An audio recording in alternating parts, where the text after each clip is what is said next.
大家好，我是横天湖。今天我要聊一个关于猎豹的话题。猎豹在很多人眼中是非洲草原上比较怂的猎食者，比方说，它们明明也不比花豹小多少，却经常被花豹追着跑，甚至猎杀。还有时候捕杀到猎物，刚吃没几口就被猎狗给赶走，而猎狗紧追不放，它们只能躲在树上。先别着急嘛，它们有可能是被吓傻了，还以为自己是花豹呢。开个玩笑。但上述的事我是认真的，后面会有详尽的影像资料展现。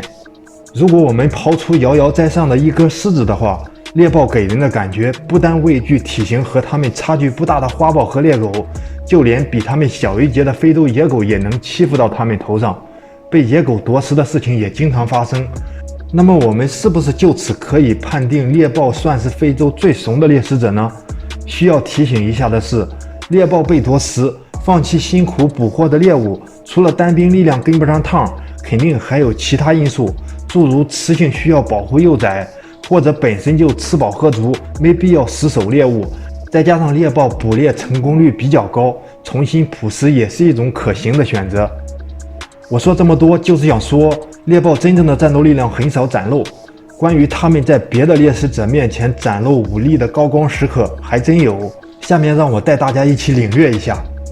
一、猎豹追击花豹。如果猎豹借助自己超高速的冲击力奔向花豹的时候，花豹的体型没有明显的大过猎豹，还真不敢接招。还有一种情况，大家都知道雄性的猎豹有结盟的现象，花豹在面对不超过2只猎豹的情况，虽说敢气焰嚣张，但如果猎豹兄弟选择不妥协，做出战斗准备，最终认怂的其实会是花豹。二、当猎豹面对猎狗的时候，应该很多观众都为此担忧，而实际上猎豹被猎狗围住欺负的画面还真很少见。见过猎豹掏光花豹甚至狮子，但这招似乎对猎豹却失灵了，